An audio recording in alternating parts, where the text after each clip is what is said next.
Choose efficiency. Efficiency is not easy. Let's talk technological advancement.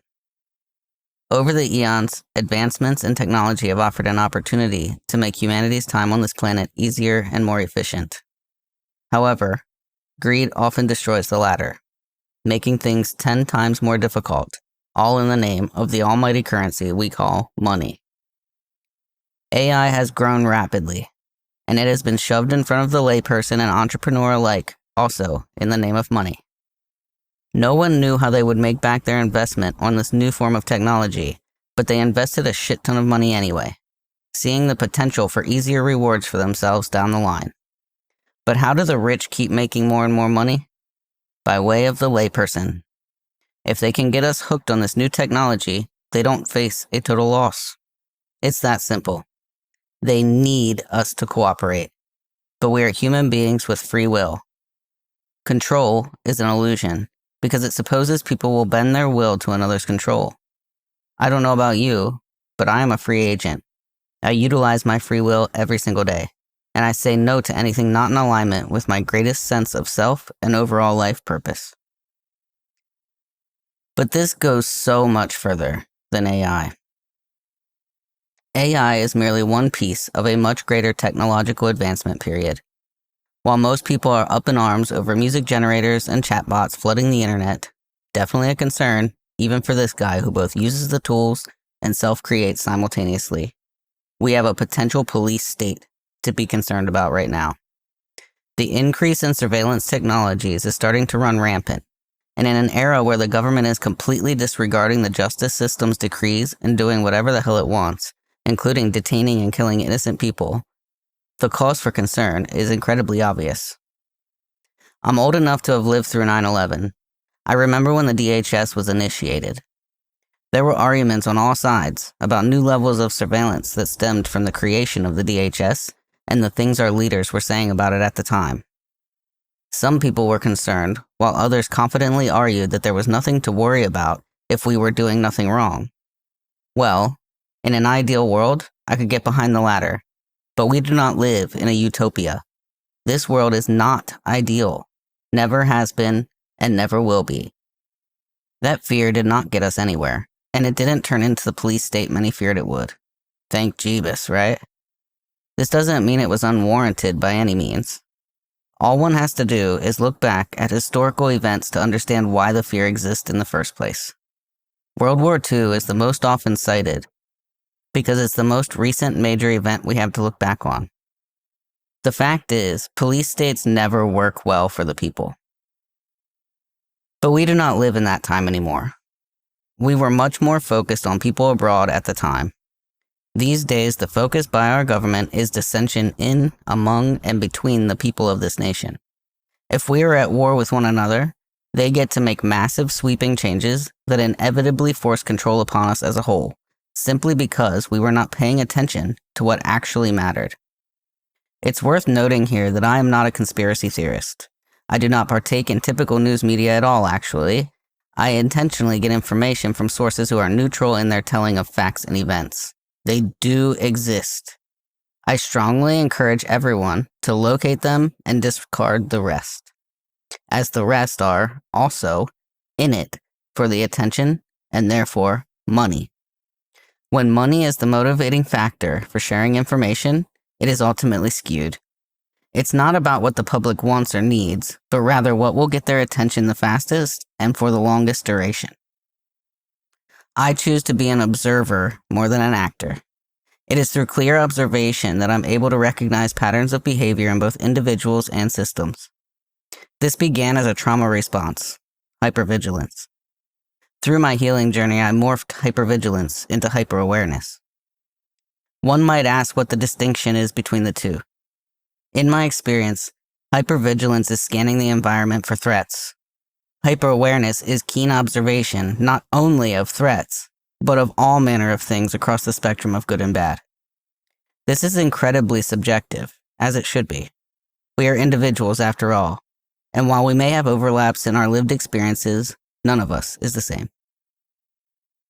So, efficiency versus easy? Surveillance technologies being used by the police across this nation are alarming to me.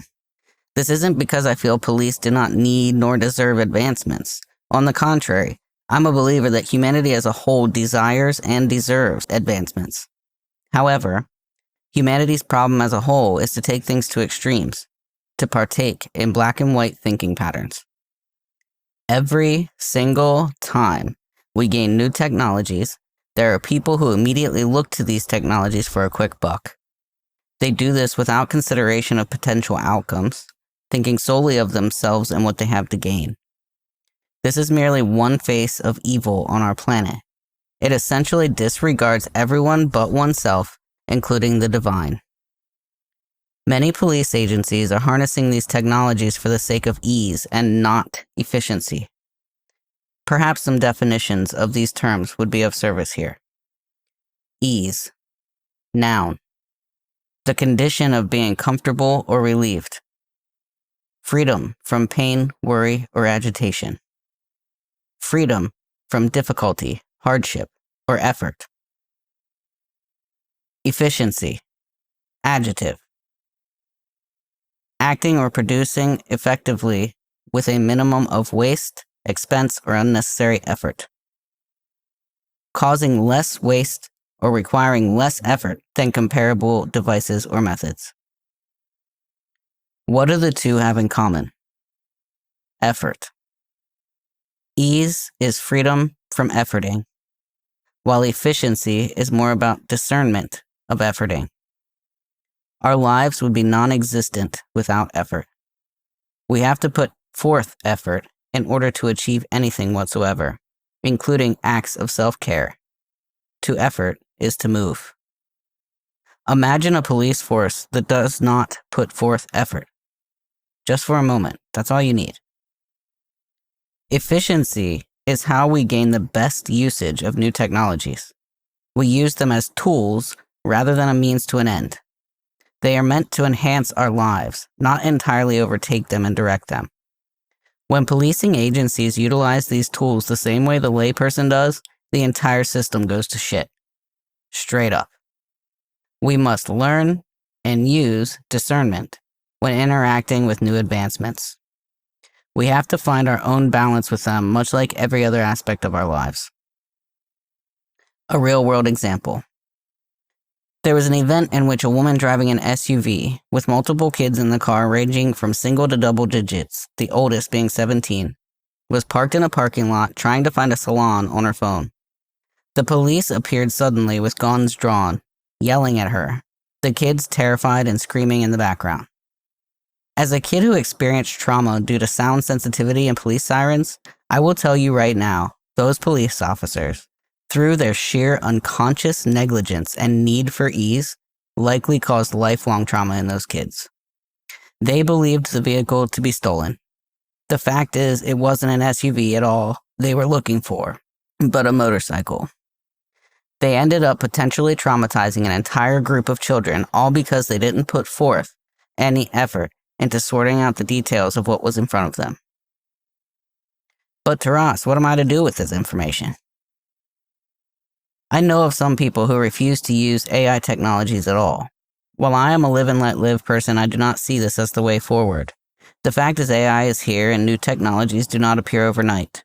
Hell, we still have trains running when that era ended long ago. The realistic viewpoint here is the awareness that it's here and it's not going away anytime soon. What do we do in the time that it's here?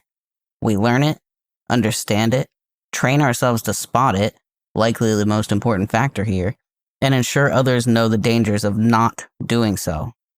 If, as Americans, we wish to still proclaim ourselves a free nation, then we really need to get our shit together here and focus on what the powers that be are trying to do to that perceived freedom. We were never actually free, but we can be. Much love.